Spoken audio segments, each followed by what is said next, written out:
ایک صحابی حضرت سعید بن عامر ہیں، حضرت عمر فاروق رضی اللہ تعالیٰ عنہ نے حضرت سعید بن عامر رضی اللہ تعالیٰ عنہ کو گورنر بنانا چاہتا حمص کا، نے کہا میں نہیں بنتا، فرمایا مجھے تم لوگوں نے بنا دیا ہے، خود گورنریاں بھی قبول نہیں کرتے۔ چلے گئے حضرت سعید بن عامر، گورنر بن گئے، صوبے کے گورنر۔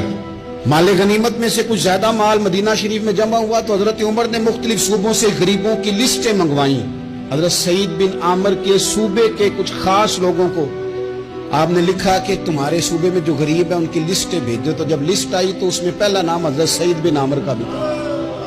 کہا ہمارے گورنر کے پاس پہننے کو کپڑا کوئی نہیں، کھانے کو روٹی کوئی نہیں۔ حضرت عمر بیٹھ کے رو پڑے، اور میں تمہارا گورنر بھی مسکین ہے۔ اشرفیوں کی ایک تھیلی بھر کے حضرت عمر نے بھیجی، حضرت سعید بن عامر کے پاس جب گئی تو کہنے لگے انا للہ و انا الیہ راجعون۔ آپ کی اہلیہ کہنے لگی خیریت ہے؟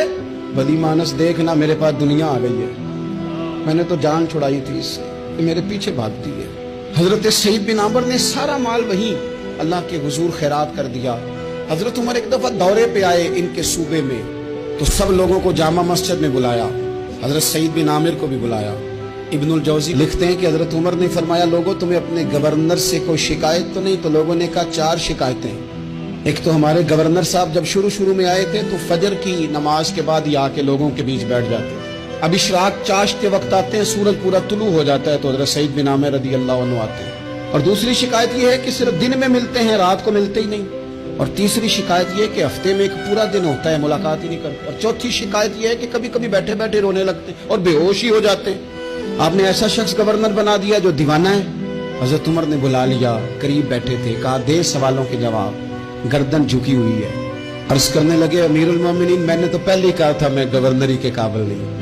فرمایا اب تو منصب تمہارے پاس ہے، تمہیں جواب تو دینا ہے۔ حضرت سعید بن عامر کہنے لگے حضور 4 میرے ساتھ مسئلے ہیں۔ فرمایا کون سے؟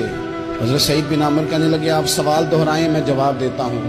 آپ نے فرمایا سعید لوگ کہتے ہیں پہلے تو سویرے آ جاتا تھا، اب تو اشراق چاشت کے وقت آتا ہے۔ گردن جھکائی، سناٹا چھا گیا محفل پہ۔ تھوڑی دیر کے بعد سر اٹھایا تو داڑھی پہ آنسو گر رہے تھے۔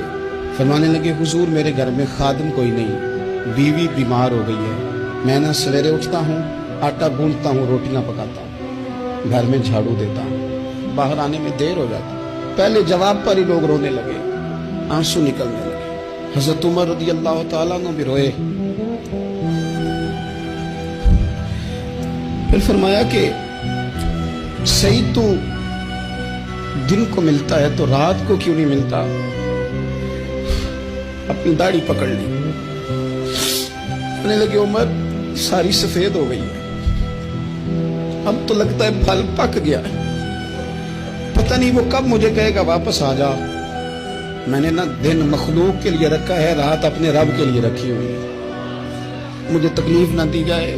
گورنر کی بات کر رہا ہوں۔ پھر کہا سعید یار ہفتے میں ایک دن ملتے کیوں نہیں؟ کہنے لگے عمر یہ میرے رب کے ساتھ پڑتا ہے، اسے نہ کھولا جائے۔ فرمایا نہیں آپ بتائیں۔ حضرت سعید بن عامر کہنے لگے غریب ہوں، ایک کی جوڑا میرے پاس ہے، میں غریب ہوں۔ حضرت سعید بن عامر کہنے لگے ایک جوڑا ہے، ہفتے میں ایک دن دھو کے خشک ہونے کو ڈال لیتا ہوں، پھر بیوی کے کپڑے پہن کے بیٹھا رہتا ہوں، کس طرح گھر سے باہر نکلوں؟ میرا پردہ تھا، میں اپنی غریبیاں لوگوں کے سامنے نہیں رکھنا چاہتا، میں جانوں میرا رب جانے، میں راضی ہوں نا اس کی رضا پہ۔ اب تو حضرت عمر ہچکیاں لے کے رونے لگے، فرمانے لگے چل آخری سوال کا جواب ہی دے دے، کبھی کبھی روتے ہو تو بے ہوش ہی ہو جاتے ہو۔ حضرت سعید بن عامر پھر رونے لگے، فرمانے لگے بڑی عمر کا ہو گیا تھا جب کلمہ پڑا تھا، جب وہ پچھلے گناہ یاد آتے ہیں نا۔ میرے سامنے لوگوں نے حضرت حبیب بن عدی کو سزا دی تھی مکے میں، اور میں اس وقت مسلمان نہیں تھا، میں مدد نہیں کر سکتا۔ جب وہ وقت یاد آتا ہے تو برداشت سوچتا ہوں کیسے اللہ کے حضور جاؤں گا۔ دوستو دعا کرنا اللہ اس ملک کو بھی کوئی ایسا شخص عطا فرما دے